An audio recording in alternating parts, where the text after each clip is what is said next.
अस्सलाम वालेकुम जनाब, मैं हूं आपका अपना शेफ ज़ाकिर और मौजूद हूं आप सबके साथ अपने शो ज़ाकिर किचन्स को लेके। जनाब, बकरीद की बड़ी धूम थी जनाब, और हर तरफ माशाल्लाह कुर्बानियाँ। और उसके बाद का जो वीकेंड मैंने कहा था कि जनाब थोड़ा सा अफरा तफरी का वीकेंड होगा, थोड़ा शोर शराबे का वीकेंड होगा, दावतें होंगी, यकीनन मेहमानों का आना जाना वो रहा। अब थोड़ा सा बैक टू द नॉर्मल वाली कंडीशन, अब असल दावतें शुरू होती हैं जनाब। आज से यंगस्टर की दावतें शुरू होती हैं। फैमिली बहुत ख़ास मेहमानों को इनवाइट किया जाता है, क्योंकि गोश्त जिस मकसद के लिए हमने कुछ ख़ास गोश्त थोड़ा सा बचा के रखा है, अब बारी है उसके पकाने की। कहीं यखनी वाला पुलाव होगा, तो कहीं मज़ेदार सी चाँपें होंगी, और कहीं बनेगी मज़ेदार सी बिरयानी, और कहीं बारबेक्यू की प्लानिंग होगी। क्योंकि ईद के 3 दिन बहुत थके हुए होते हैं, और चौथे दिन या ईद के दौरान ही बारबेक्यू की तरफ कोई नहीं जाता। बहुत कम लोग होते हैं जो इतने टाइट शेड्यूल में बारबेक्यू की तरफ जाते हैं। बारबेक्यू का मज़ा थोड़ा सा रिलैक्स फ्रेश होने के बाद अगर किया जाए तो फिर बड़ा मज़ेदार बारबेक्यू हम बना लेते हैं। बारबेक्यू की बहुत सारे तरीके हैं जनाब। बारबेक्यू का जब नाम आता है तो हमारे जहन में एक ही नाम है कि जो कोयला, अंगीठी, सीखें, इसके अलावा हमारे जहन में नहीं आता। किसी हद तक आप लोग सब सही हैं, लेकिन अगर बात हम अपनी करें एज ए शेफ़, तो मेरे ख़्याल से हम मुतमईन नहीं होता, क्योंकि बारबेक्यू जो है वो सिर्फ कोयला, अंगीठी और सीखों का नाम नहीं है, बल्कि बारबेक्यू में बहुत सारे वेरिएशन हैं, बहुत सारे तरीके हैं और बहुत सारे स्टाइल हैं। दुनिया के हर मुल्क में, दुनिया का शायद ही कोई मुल्क ऐसा हो, भले वो अफ्रीका का ले लें, यूरोप का ले लें, अमेरिका कनाडा का ले लें, या हमारे एशिया का कोई भी मुल्क ले लें, सिंगापुर ले लें, बैंकॉक ले लें, चाइना ले लें, हर मुल्क में बारबेक्यू बड़े शौक से खाया जाता है।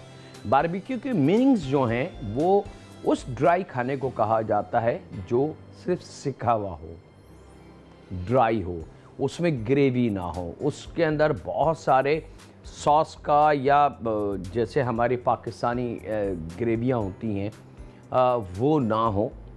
ये बारबेक्यू के मीनिंग्स हैं। बारबेक्यू हम ग्रिल पे भी कर सकते हैं, कोई मसला नहीं है, कोयले पे कोई मसला नहीं है, और इसके और बहुत सारे तरीके हैं। इलेक्ट्रिक ग्रिल भी है जनाब, हॉट प्लेट भी है इसके अंदर, और इसके अंदर सीधे जो घर में हमारे तवे हैं वो भी उस पर भी हैं। यकीनन आपने बहुत सारी जगहों पे देखा होगा कि वो एक बड़े से ड्रम को काट के और उसमें जाली रख के उस पर चीज़ पकाई जाती, वो भी बारबेक्यू है। ये सारी बारबेक्यू की कैटेगरीज़ हैं।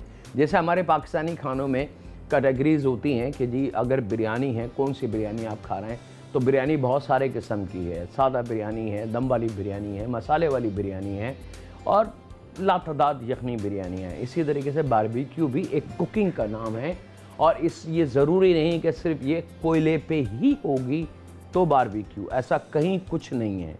बारबेक्यू आप ग्रिल, वो भी बारबेक्यू है। बारबेक्यू को हॉट प्लेट पे बनाया जा सकता है, बारबेक्यू को इलेक्ट्रिक ग्रिल पे बनाया जा सकता है, बारबेक्यू को वो ड्रम वाली जो होती है ट्रेडिशनल जो है, ड्रम को काट के और उसमें बहुत सारे जाली, मतलब बड़ी जाली बिछा के और नीचे आग लगा के लकड़ी को जला के और फिर उस पर पकाया जाता है। अच्छा, एक नाम आपने सुना होगा, बड़ा कॉमन है हमारे पाकिस्तान में, सज्जी जिसको हम कहते हैं, कि वो जी चारों तरफ चिकन होती है और बीच में आग होती है और वहाँ चिकन सिक रही हो। अक्सर आपने देखा होगा बकरे की रानें भी और चिकन भी पक रही होती, वो भी बारबेक्यू की फैमिली है। याद रखिएगा, वो कोई नई कुकिंग नहीं है, वो भी बारबेक्यू का हिस्सा है। तो इसी तरीके से बहुत सारी रिलेटेड चीज़ें हैं जो बारबेक्यू की उसमें जाएंगी। आज इंशाल्लाह ताला एक very simple grill barbecue beef मैं आपको दे रहा हूँ। बहुत सिंपल, बहुत मज़ेदार, बहुत ज़्यादा मिर्च मसाला नहीं है, बहुत ज़्यादा इसके अंदर चीज़ों का इस्तेमाल नहीं है, हल्की सी ट्रिक है, उस ट्रिक के ऊपर सारा काम होगा। लेकिन इसके लिए करना ये है कि जनाब बीफ अगर अंडरकट है तो बहुत अच्छी बात है, अगर अंडरकट नहीं है तो आप गोश्त का कोई भी टुकड़ा उसको साफ़ करके उसको फ्रीज़र में रख दें तकरीबन 3 से 4 घंटे, यानी कि गोश्त का थोड़ा सा ठहरना ठंडा यानी कि फ्रीजिंग के करीब करीब का होना बहुत कीमती है, ताकि कटिंग बहुत अच्छी हो। बारबेक्यू में सारा जो मसला है वो कटिंग का है। अगर बहुत ज़्यादा नरम गोश्त होगा तो वो बोटियाँ वो चीज़ नहीं बन सकती। तो उसके लिए हमने अपने जो गोश्त था गाय का, हमने उसको फ्रीज़र में रखा ताकि वो थोड़ा सा फ्रीजिंग वाली कंडीशन में आ जाए। और अब हम उसके पीसेस काटेंगे स्ट्राइप में।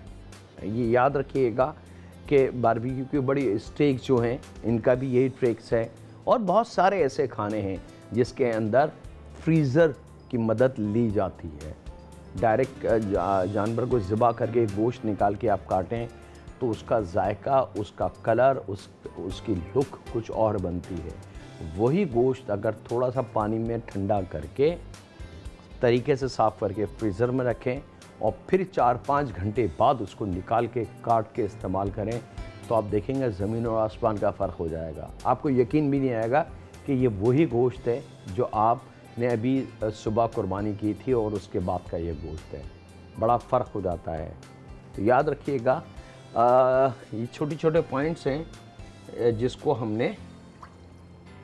अच्छा, यहाँ पे जनाब ये आप देख सकते हैं बीफ का टुकड़ा मेरे पास, ये थोड़ा सा नरम है लेकिन फ्रोज़न टाइप की लुक इसमें आ चुकी है। अगर इसको मैं अनदर 1-1.5 घंटे के लिए फ्रीज़र में छोड़ दूं तो ये सॉलिड बर्फ़ वाली चीज़ में या शिफ्ट हो जाएगा। अब यहाँ पे इसको हमने साफ़ कर लिया था। ये जितने पार्ट्स आपको नज़र आ रहे हैं, कुछ चिकनाई थी, कुछ चीज़ें थी, तो वो हमने साफ़ कर लिया था। अब यहाँ पे इसको हमने स्ट्राइप फॉर्म में काट लेना है। और स्ट्राइप फॉर्म के लिए बड़ा सिंपल सा ट्रिक है, ये मैं भी आपको दिखा रहा हूँ। थोड़ी सी मेहनत मुझे करनी पड़ेगी इसके ऊपर, क्योंकि ये देखें, ये दिखाना था मकसद आपको कि ये सॉलिड जमा हुआ गोश्त है। अब इसकी कटिंग बहुत अच्छी होगी, लेकिन अगर ये नरम हो जाए तो फिर इसकी कटिंग उस लेवल में नहीं बन सकती जो हमें रिक्वायर्ड है। तो यहाँ पे ख़ास तौर पे इस जो स्टाइल हम दे रहे हैं आपको, इसके लिए ये अमल आपने करना है। अब इसके बहुत एहतियात से ये आप देख सकते हैं कि पतले पतले स्ट्राइप हमने काटने हैं, ठीक है। ये हमने यहाँ रखते जाना है, बिस्मिल्लाहिर्रहमानिर्रहीम। और बारबेक्यू, एक कॉलर भी हैं हमारे, उनसे भी बात कर लें। अस्सलाम वालेकुम। वालेकुम सलाम जाकिर भाई, क्या हाल है? अल्हम्दुलिल्लाह भाईजान, बिल्कुल ठीक ठाक है जी। चमन से न कीबला बात खड़ा हो, एक सवाल पूछना था भाई। सवाल पूछो का और फिर टेलीफोन बंद करो, फिर आप सवाल का जवाब दें। जी जी। पूछना था कि हमारे यहाँ एक कबायली रिवाज है कि लांदी आप पहचानते होंगे कि हमारा गोश्त फ्रिज में रखा जाता और 1 महीने 2 महीने बाद भी खाया जाता। तो क्या ये सेहत के लिए अच्छा है या नहीं है? अच्छा, ठीक है जी, आपका जवाब हम तक आ गया।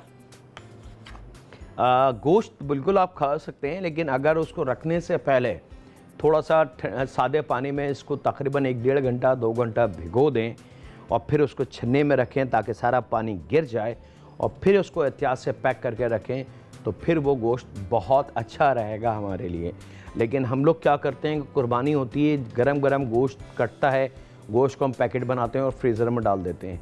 वो थोड़ा सा नुकसानदेह होता है क्योंकि उस गोश्त में खून की मिकदार बहुत ज़्यादा होती है। सेकंड, वो गोश्त अभी गर्म है, तो गर्म चीज़ को जब हम फ्रीज़र में रखते हैं तो ऑफकोर्स उसमें जो बैक्टीरिया मौजूद होते हैं वो अंदर होते हैं उसके, तो वो वहीं रहते हैं और वो हमारी बॉडी के लिए आइंदा के लिए नुकसानदेह होते हैं। यही वजह होती है कि कुर्बानी का गोश्त अक्सर शिकायत आती है कि जाकिर भाई हमारा जो गोश्त हमने निकाला था उसका कलर ब्लैक हो गया या ब्लू सा हो गया, उसकी हीक बड़ी अजीब सी है और उसका जायका नहीं आ रहा गोश्त का। ये सारी शिकायतें उस गोश्त के गर्म होने और खून ब्लड का ज़्यादा मकदार में उस गोश्त में होना, इस वजह से। अब ये जो गोश्त है मेरे हाथ में, ये आप देख सकते हैं कि बिल्कुल रेड कलर का है लेकिन ठंडा हो चुका है। इसको हमने धो के ठंडा करके फिर फ्रीज़र में रखा, थोड़ा सा सेट हो गया, बर्फ़ वाली कंडीशन आ गई। अब इसके अंदर वो गोश्त वाली जो ब्लड वाली हीक है वो नहीं है, क्योंकि ये जितना इसका पानी ड्रॉप होगा वो ब्लड को अपने साथ लेके ड्रॉप होगा। तो हीक जो होती है वो खून की होती है, तो वो खून हमारा सारा इसमें से निकल चुका है गोश्त में से, तो अब इसमें हीक नहीं होगी। और फिर इसके अंदर जो गरमाई थी गोश्त की अपनी कुदरती, वो ख़त्म हो चुकी है। तो ये थोड़ी सी एहतियात अगर हम कर लें गोश्त के साथ, तो फिर एक लंबे अरसे तक हम उसका इस्तेमाल कर सकते हैं। अच्छा जनाब, यहाँ पे स्ट्राइप हमने काटने हैं, याद रखिएगा। और स्ट्राइप को काट के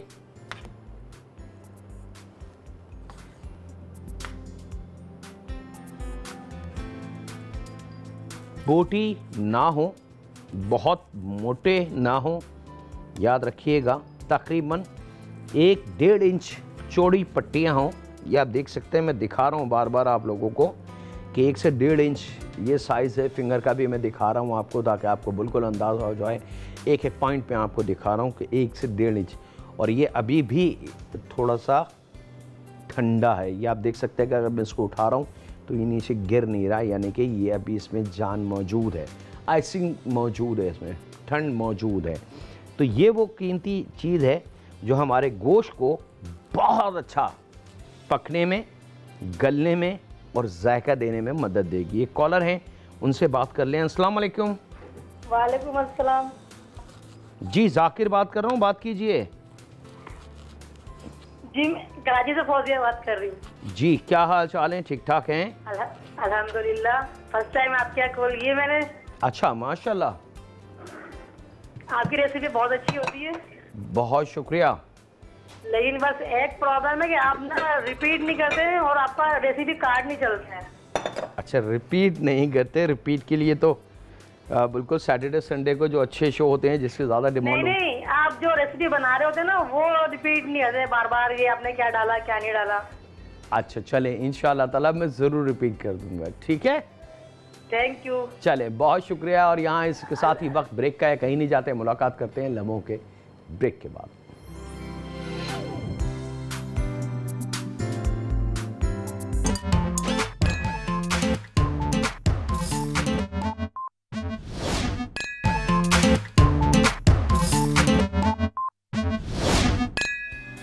वेलकम बैक जनाब, ब्रेक से वापस आ चुके हैं। अब मैरिनेशन मैंने रोक ली थी ताकि आपको एक एक चीज़ बता दूं। याद रखिएगा इसका ठहरना, जमना बहुत कीमती है ताकि स्लाइस जो हैं वो यहाँ से लेके यहाँ तक इक्वल स्लाइस हो और गोश्त अपनी जगह मौजूद हो, सिर्फ छुरी की धार से ये कटे।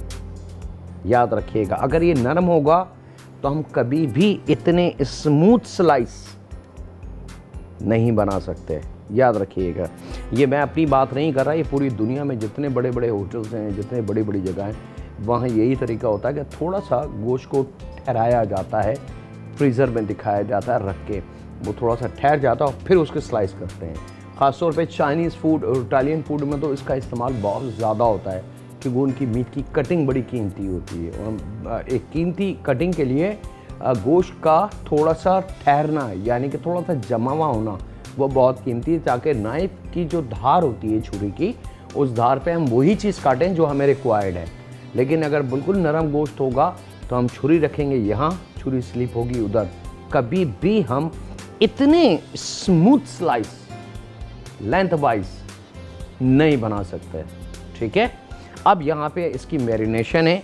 1 टेबल स्पून अदरक लहसुन का पेस्ट, यहाँ पे मेरे पास मौजूद है पपीता पीला वाला पिसा हुआ। याद रखिएगा, ख़वातीन कच्चे पपीते के मीनिंग मतलब को वो हरे वाले पपीते की तरफ ले जाते हैं। मैं उसकी कभी आपको इजाज़त तो आपकी मर्ज़ी है जी, आप कुछ भी कर लें, आपका अपना खाना है, लेकिन मैं गुजारिश करूँगा कि उसका इस्तेमाल ना करें। कच्चा पपीता किसी और पर्पज़ के लिए इस्तेमाल होता है, गोश्त गलाने के लिए नहीं, ठीक है? गोश्त गलाने के लिए पीला पपीता थोड़ा सा सख्त हो, ऐसा कि अगर हम उसको काट के छील के खाने की कोशिश करें तो हमसे खाया ना जाए, उसको हम कहते हैं कच्चा पपीता। छिलके के साथ पिसा हुआ होना चाहिए। तकरीबन मेरे पास गोश्त 1 kg है तो उसके अंदर 4 टेबल स्पून के बराबर हमने इसके अंदर पपीते का ये पेस्ट जो है पीले वाला, ये शामिल कर देना है। 1 टेबल स्पून अदरक लहसुन, 4 टेबल स्पून पपीता, और यहाँ पे मेरे पास मौजूद है दही गाढ़ा वाला, थिक, पानी बिल्कुल नहीं हो इसके अंदर, ठीक है? तो लगभग 2 टेबल स्पून के बराबर इसमें हमने प्लेन दही, और ये 2 टेबल स्पून तकरीबन, अगर नॉर्मल दही को आप बैलेंस भोजन करेंगे तो ये 2 टेबल स्पून आधा पाव दही के बराबर होगा। ठीक है। 1 टेबल स्पून के बराबर कुटी लाल मिर्च और आधी चाय की चमची काली मिर्च पाउडर। एक कॉलर भी है हमारे, और थोड़ा सा नमक। एक कॉलर है हमारे, उनसे बात कर लें। अस्सलाम वालेकुम। जी जाकिर बात कर रहा हूँ, बात कीजिए। जी सर। सर मैंने पूछना था आपसे कि कढ़ाई गोश्त जो रेसिपी है, जी अक्सर मैं बनाती हूँ तो बहुत ज़्यादा उसमें ना चेंजिंग आ जाती है और वो टेस्ट नहीं आता जो एक बाज़ार से हम खाते हैं किसी शेफ़ की।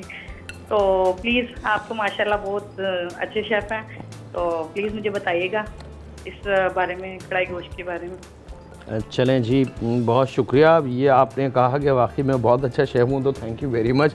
मुझे खुद नहीं मुझे खुद नहीं पता कि मैं शेफ़ हूँ भी या नहीं, लेकिन बहरहाल आपकी मेहरबानी, थैंक यू वेरी मच। कढ़ाई गोश्त का सिंपल फार्मूला उसकी भुनाई है। अगर आपने भुनाई अच्छी कर दी मसाले की और गोश्त के साथ की, तो फिर आप बहुत अच्छा कढ़ाई गोश्त बना लेंगे। ख़वातीन घर में उसको सब कुछ तो सही होता है, लेकिन सिर्फ उसकी भुनाई टाइम पे नहीं होती, सही नहीं होती, क्योंकि कभी चूल्हों का मसला होता है, कभी बर्तन का मसला होता है, कभी टाइम का मसला होता है, जल्दी वाला मसला। तो ये सारी चीज़ें हमारे काम को ख़राब करती हैं। अच्छा जनाब, यहाँ ले लेंगे छोटे वाले टमाटर। ठीक है, एक तो एक बड़ा साइज़ का टमाटर होता है वो नहीं, कोशिश कीजिएगा जितने छोटे अच्छे टमाटर मिल जाएं। और इसके हमने 1 के 4 काटने हैं।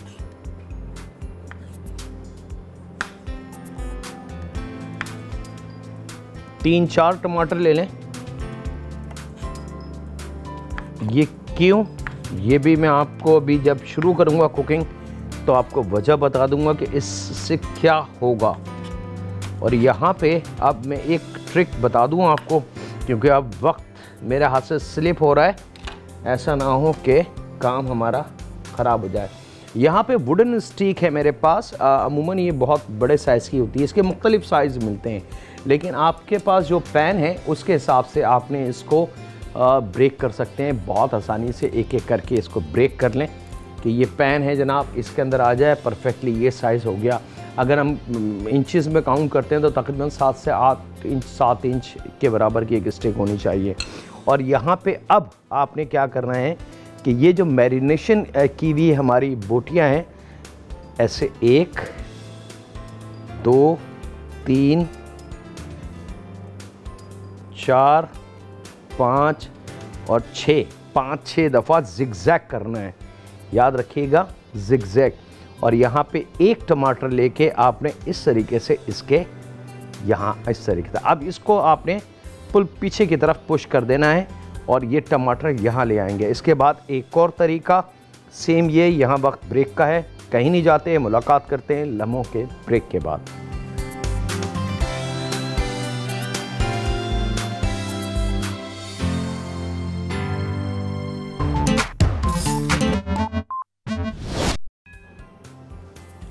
वेलकम बैक जनाब, ब्रेक से वापस आ चुके हैं। ये आपके रेडी। अब आपने एक छोटा सा अमल ये करना है कि 1 अदद लेमन फ्रेश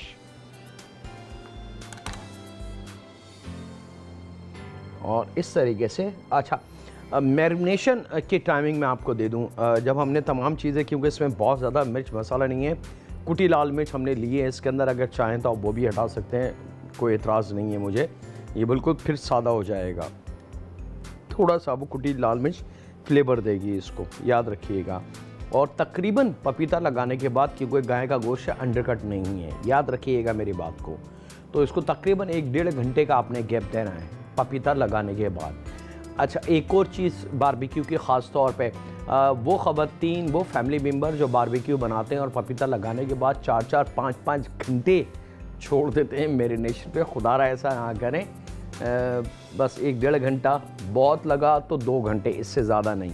और यहाँ पे कुक करने से पहले इस पर थोड़ा सा फ्रेश लेमन जूस जो है ये ज़रूर इसके ऊपर आपने इस तरीके से निचोड़ देना, 1 अदद लेमन। ग्रिल पैन को ऑन कर लें, अगर घर में है, नहीं है तो रोटी पकाने का जो सीधा वाला तवा है जिस पे हम अमूमन पराठे बनाते हैं वो इस्तेमाल हम कर सकते हैं बगैर किसी डर के। ठीक है, नमक आप अपने जायके के हिसाब से चेक कर लीजिएगा कि आपको कितने नमक की ज़रूरत है। पैन को पहले चूल्हा खोल के थोड़ा सा गर्म कर लें, जब पैन को अच्छी तरीके से गर्म हो जाए तो फिर चूल्हे को स्लो करके, ये आप देख सकते हैं स्मोक से आपको अंदाज़ा हो होगा कि पैन बिल्कुल गर्म हो चुका है। अब यहाँ पे चूल्हे को ज़रूर स्लो कर दीजिएगा, याद रखिएगा। यहाँ पे थोड़ा सा ऑयल हम शामिल करेंगे ताकि पैन जो है थोड़ा सा ग्रेसी हो जाए, और इन स्टिक्स को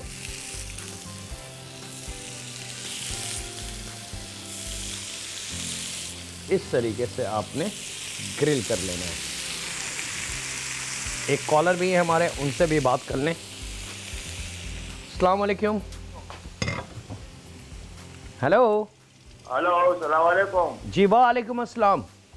जाकिर साहब जी भाईजान, बहुत अरसे से टेलीफोन कर रहा हूँ मगर टेलीफोन मिलता नहीं है आपके। मैं किताब के पीछे 2-3 दफा फिरा, बाजार में नहीं मिला।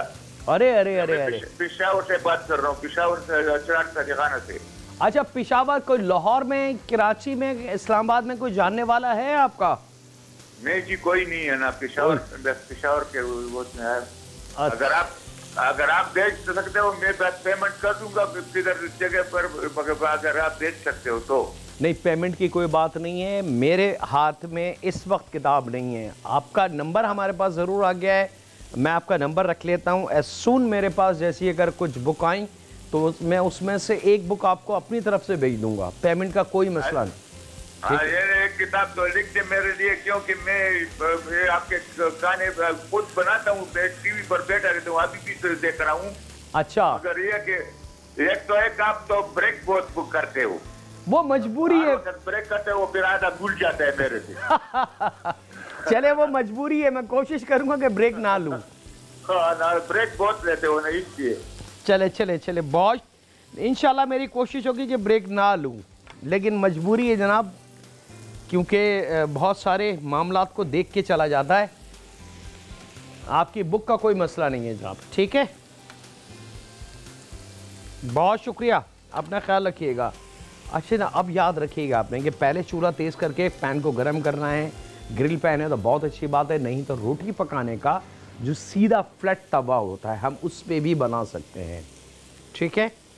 अच्छा, अब मैंने फ्राई पैन का नाम इसलिए नहीं लिया कि फ्राई पैन जो है वो लाइट वेट होता है, हल्का होता है, तो उसकी हीट इसके लिए काफ़ी नहीं है। और तवे का इसलिए मैंने नाम लिया कि तवा लोहे का होता है, मोटा होता है, उसकी हीट की ताकत बड़ी स्ट्रांग होती है। ये पैन जो है, ये और तवा दोनों एक ही मटेरियल के बने हुए होते हैं। फ्राई पैन जो है वो एल्युमिनियम का या स्टील का होता है, तो वो बहुत लाइट वेट होता है, तो उसके अंदर हमारी चीज़ जो भी हम इस पर पका रहे हैं वो ऊपर से तो जल्दी से कलर आ जाएगा, लेकिन अंदर से वो कहीं ना कहीं कच्ची रहेगी। और ये जितनी हॉट प्लेट या वज़नी होगी, ये इसकी हीट इतनी ताकतवर होगी कि ये ऊपर से भी और अंदर तक इसको, गोश्त को या मीट को या चिकन को, जो भी आप कर रहे हैं उसको पका देगी, याद रखिएगा। सेकंड, ग्रिल करते वक्त इस चीज़ से ख्याल रखें कि चूल्हे की लो तेज़ ना हो, इधर या इधर या इधर बाहर ना निकले। अगर मैं प्रैक्टिकल करके दिखा रहा हूँ आपको ताकि आप लोग इस चीज़ को जहन में बिठा लें, लिख भी लें। अगर मिसाल के तौर पे मैंने ये चूल्हे को तेज़ करा, या आपने देखा इस पर लकड़ी पे आग लगी, ये यहाँ तक लो इसकी आ रही है, इस पे आग लगने के चांसेस होते हैं क्योंकि इस पे ऑयल है, चिकनाई है, और ऑयल गर्म होने के बाद बिल्कुल पेट्रोल बन जाता है। तो एक सेकंड के अंदर इसके ऊपर एक आग का भपका आएगा और आपको पता भी नहीं चलेगा, पीछे हटेंगी और एकदम इस पे आग लग जाएगी। तो कोशिश करें फ्राई पैन पे कभी भी, फ्राई पैन हो, ग्रिलर हो या तवा हो, उससे बाहर आग ना निकले, उसके अंदर ही नीचे की तरफ आग रहे। अगर ये बाहर निकलेगी तो मैं अगर कहें तो मैं एक हल्का सा आपको छीटा, ज़रा सा तेल का या पानी का छीटा इस पर डालूंगा तो आपको अंदाज़ा होगा कि एकदम आग कहाँ तक जाती है। ये बहुत ख़तरनाक अमल है। तो कोशिश करें इसको, चूल्हे की लो को स्लो रख के इसको पकाएं। टाइम लगेगा 10-15 मिनट, कोई मसला नहीं है, लेकिन चीज़ बहुत अच्छी बनेगी और सेफ्टी के साथ बनेगी। ये भी बारबेक्यू का एक तरीका है जो बहुत पॉपुलर है पूरी दुनिया में। चाइनीज़, इटालियन, फ्रेंच, कॉन्टिनेंटल, हमारे पाकिस्तानी, देसी, विदेशी तमाम खाने, ये भी बारबेक्यू का फ्लेवर है। अब इसको टर्न करना है, बार बार टर्न नहीं करना, थोड़ा सा गैप दे के हमने इसको टर्न करना है। तो यहाँ पे बहुत सिंपल है, ये वुड को इस तरीके से उठाना है और इस तरीके से इसको आप टर्न कर देंगे।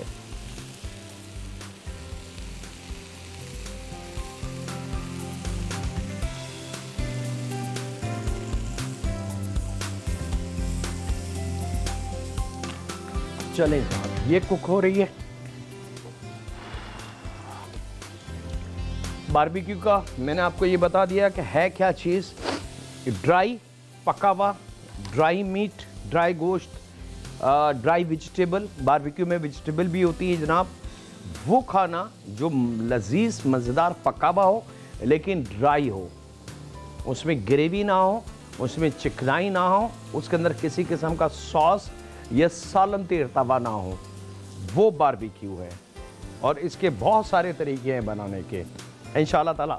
एक ये तरीका था, अब आपको कोयले वाला भी तरीका जो हमारा देसी आपकी रिक्वायर्ड है, सीख कबाब की और बोटियों की और लातादाद दूसरी चीज़ों की, इंशाल्लाह ताला वो भी हम शेयर करेंगे।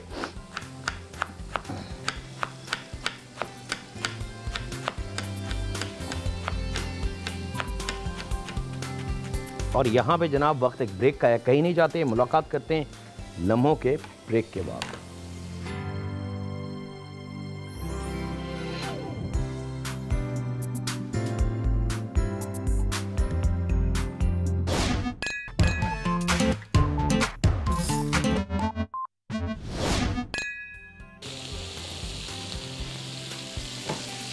वेलकम बैक जनाब, ब्रेक से वापस आ चुके हैं।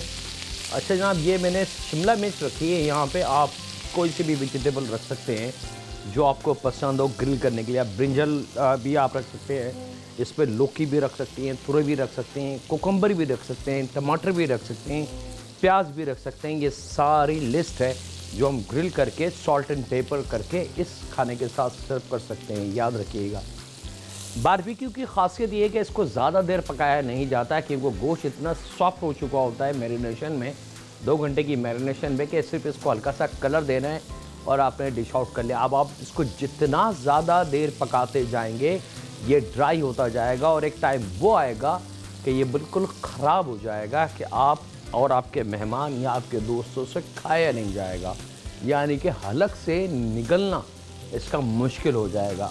इसलिए एस लॉन्ग के अगर आप इसके साथ कोई जूस या कोल्ड ड्रिंक का घूंट लें, याद रखिएगा।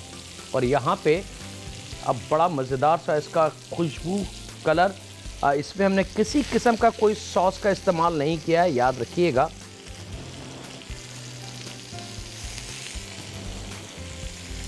थोड़ा सा गर्म है, ख्याल रखिएगा। ये आप देख सकते हैं, जो मैं आग का शोला आपको बता रहा था कि ज़रा सी आपने एहतियात नहीं करी तो ये ऊपर तक आ गई इसके आगे थी।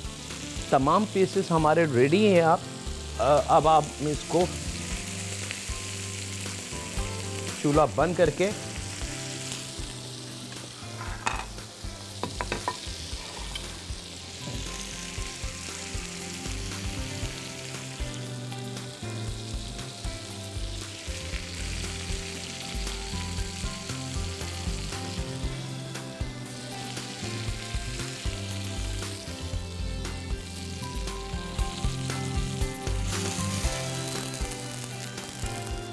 ये लीजिए जनाब, ये आ गया।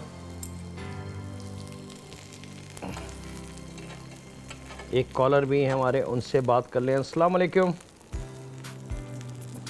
हेलो, अस्सलाम वालेकुम। वालेकुम अस्सलाम जी। जी जाकिर साहब बात कर रहे हैं? जी जाकिर बात कर रहा हूँ, बात कीजिए। जी आप ये अभी जो बना रहे हैं बोटियाँ सीख पे लगा के। हेलो जी जी मैं सुन रहा हूँ जी। तो मुझे इसकी रेसिपी दोबारा चाहिए, मतलब मैं मिस कर चुकी हूँ, तो कैसे मिलेगी? कैसे मिलेगी? अगर आप रिपीट कर दें तो। अच्छा मैं अभी रिपीट कर देता हूँ, ठीक है, कोई मसला नहीं है। ये जनाब a very special grill barbecue की बोटियाँ आपके लिए तैयार हैं जनाब। अभी जो हमारे कॉलर थे उनके लिए मैं जल्दी से रिपीट कर दूँ इसको कि गोश्त हमारे पास तकरीबन 1 kg है, उसको साफ़ करके हमने फ्रीज़र में रखा है तकरीबन 2-3 घंटे ताकि वो थोड़ा सा सेट हो जाए। और फिर हमने इसके थिन लंबे लंबे स्ट्राइप काटने हैं 1 से 1.5 इंच चौड़े। और उसके बाद उसके अंदर मैरिनेशन में हमने 1 टेबल स्पून अदरक लहसुन का पेस्ट, 4 टेबल स्पून इसके अंदर हमने शामिल किया है पपीते का पेस्ट, 2 टेबल स्पून इसमें हमने शामिल किया गाढ़ा वाला दही बगैर पानी के, ठीक है, पानी निकाल दीजिएगा। आधी चाय की चमची काली मिर्च और 1 टेबल स्पून कुटी लाल मिर्च, थोड़ा सा नमक और लेमन जूस 1 अदद। मैरिनेशन के बाद हमने इसको ऊपर छिड़कना है। टमाटर ले लेंगे छोटे वाले 2, 3, 4, 1 बोटी या 2 बोटी, फिर टमाटर, फिर 1-2 बोटी, इस तरीके से ये तरतीब आपने लगानी है। और उसके बाद इसको हल्का सा ऑयल ग्रिल पैन पर डाल के इसको ग्रिल कर लें। बहुत ज़्यादा चटपटा नहीं है, लेकिन ये याद रखिएगा क्वांटिटी इसकी ज़रा ज़्यादा बनाइएगा। क्यों? क्योंकि इसके ख़त्म होने के चांसेस ज़्यादा होते हैं। इसके साथ ही वक्त हुआ आपसे इजाज़त लेने का। अपने घर वालों का, दोस्तों का, बुज़ुर्गों का, बच्चों का और बेटियों का बहुत ज़्यादा ख्याल रखें और दुआ करते रहें उस खालिक मालिक राज़िक कह रब, जितनी भी ज़िंदगी तूने हमें अता की हमें नहीं पता, न जाने हमारा वक्त कब ख़त्म हो जाए, लेकिन ए रब जो ज़िंदगी तूने हमें अता की बड़ा तेरा करम है, हमें कोई ऐसा रास्ता भी बता दे कि हम तुझे राज़ी कर सकें। बेशक हम तेरी अज़ान सुनते हैं और तेरी तरफ लब्बैक भी कहते हैं, जाते हैं, लेकिन जब नियत बांधते हैं नमाज की तो हमारा जहन भटकने लगता है। ए माबूद हमारे जहनों को भी ज़रा बांध दे, कोई ऐसी ताकत अता फरमा दे कि हमारा दिल और दिमाग हर चीज़ सिर्फ तेरे रास्ते पे हो। रहम फरमा दे हम पे, हमारे माँ बाप पे, हमारी बेटियों पे। अल्लाह हाफिज़ होने के बाद।